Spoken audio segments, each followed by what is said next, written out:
Welcome to Kayla's beautiful, fantastic kitchen. Today we will continue our sourdough series. We're making a sourdough sandwich bread loaf. Let's cook. This recipe makes 2 loaves of bread. First, measure out 325 grams of water into a large bowl. Then add 1 cup of active sourdough starter and stir to combine.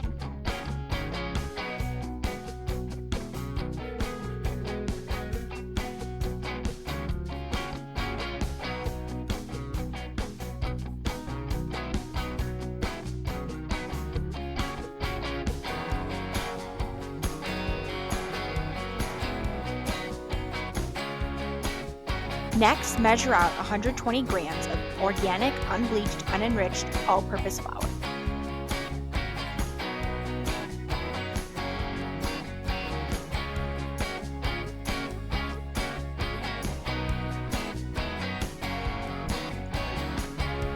Add in 20 grams of salt, a half a cup of melted butter, and a quarter cup of honey.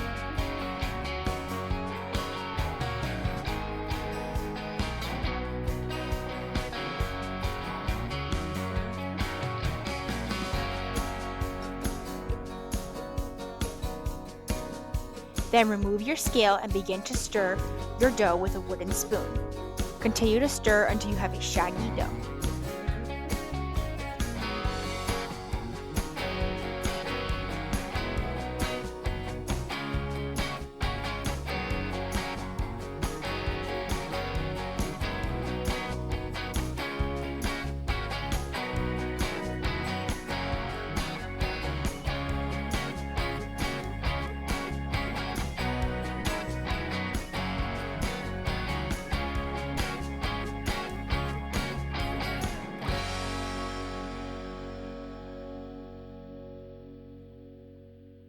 Okay, so now we're going to go ahead and lightly dust our working surface. And then we're going to transfer the dough to the workspace.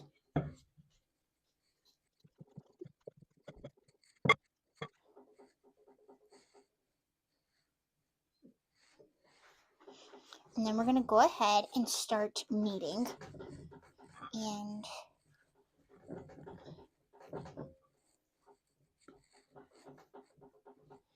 so it's a little sticky at first, but as you just continue to go along, and don't be afraid to use, flour just to, unstick it or get it a little less sticky.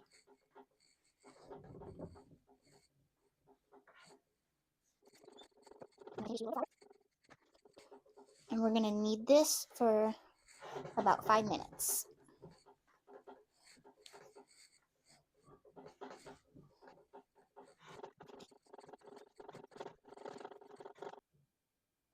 So I just finished kneading my dough, and so now we're going to do what's called a window pane test, where you just take a section of your dough and just gently kind of roll it out and then lift it up to a light. If you can see, like, it's like almost like transparent, but you can see the light shining through, that means the gluten has been worked and it's now ready to rise.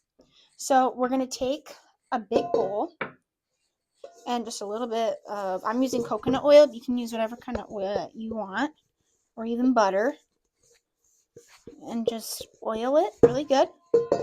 And then now we're going to transfer this to the bowl. And I like to put just a little bit on the surface just to keep it moist. And then we're going to seal this up and let this bulk ferment or rise for about 10 to 12 hours. Good morning! It has been 12 hours and my dough has risen. At 3 a.m., I checked on my dough, and I highly recommend that you get yourself a bowl that has a see-through window for the lid. It is super helpful when doing those just dough checks to see what point your dough is at in rising. Or you can also just use plastic wrap. In just 7 hours, my dough had already doubled in size. But with that, it does bring us several issues that we're going to discuss today. Even though I had a great rise, it was still too early to take off the lid and begin shaping and transferring to the dough. Why? Gluten. The gluten in the dough wouldn't have been active enough to get that nice, buoyant, stretchy texture that you want in your bread. And two, I needed the dough to slow down the rise. Why? Because it was already hitting the lid of the bowl. So options that you don't have is you can't transfer to a new container and you can't remove the lid off of the container that you have your dough in. Options that you do have is you can refrigerate it for the remaining hours to slow down the rise time.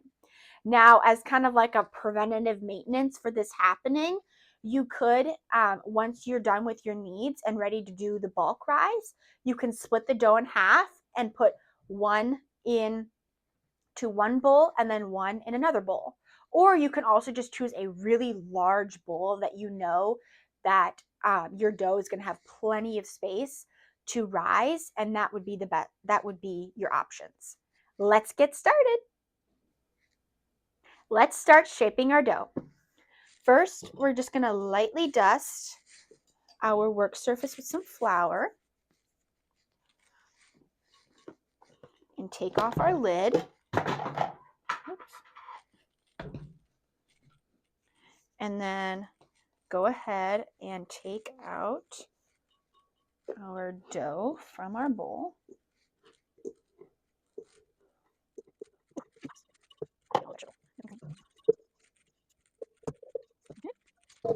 Now we're going to go ahead and use a bench scraper and cut the dough in half.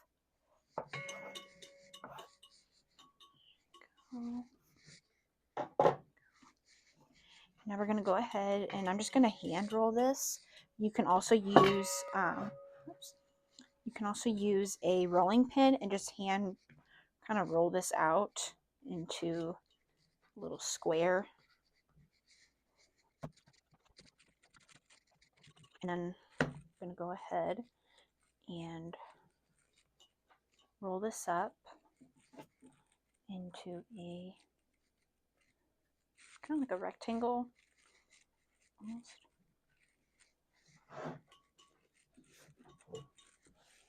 And then we're going to do just some shaping by just pulling it back, pushing it to the side, and then pulling it back. And this helps to just create a smooth bottom.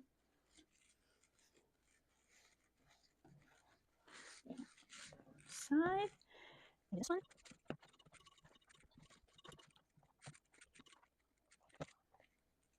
I'm going to roll it up again. And then pinch the bottoms to create a seam. And then flip it over and start to shape it.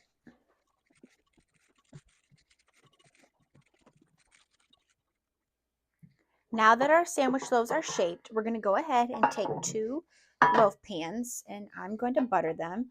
You can also use parchment paper if that's what you prefer. I'm just going to use a little bit of butter.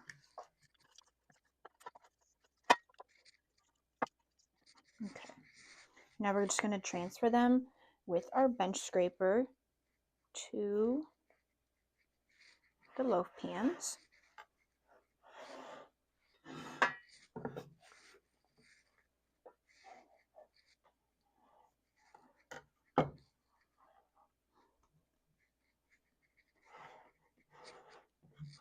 Alrighty, and then now we're just going to go ahead and cover these with some plastic wrap and let these rise for their second rise for about 3 to 4 hours.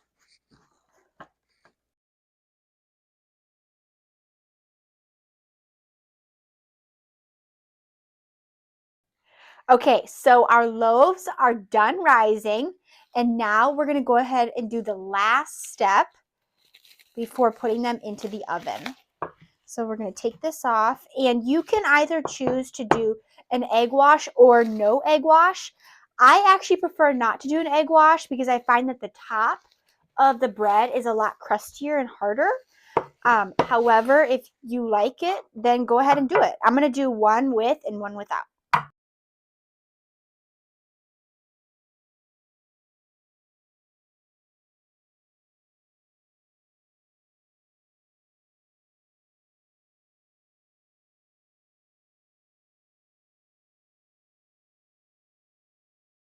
Alrighty, so now we're going to go ahead and go put these two into the oven at 350.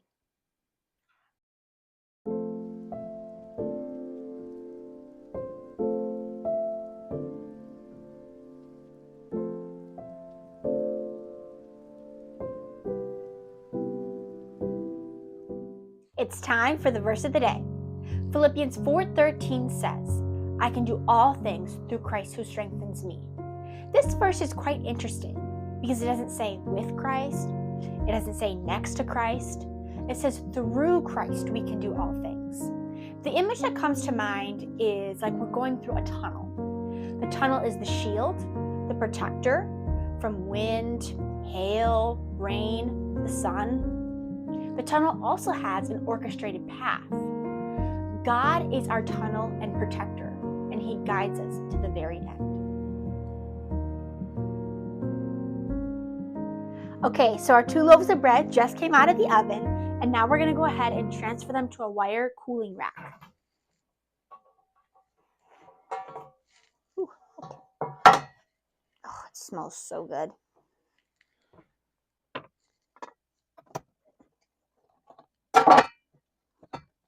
And then I like to just use a little bit of butter and spread some butter on the top while it's hot, because then it'll just melt right when it gets touched. So now we're going to let this cool for 20 to 30 minutes. Okay, so our bread has all cooled, and now we're going to go ahead and slice it. My favorite way to actually slice bread is by using an electric turkey carver, and this slices bread so perfectly.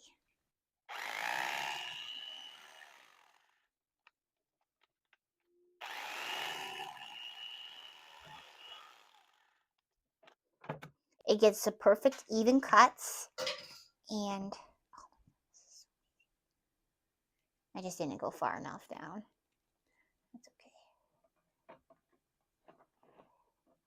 Look at that. That is a perfect piece of bread. I know that this bread has taken many hours to make. I hope you enjoyed making bread with me today. I hope you enjoyed today's episode of Kayla's Beautiful, Fantastic Kitchen. Please hit the subscribe and notification bell down below to join the movement of bringing families back to the table, one recipe at a time. Bye!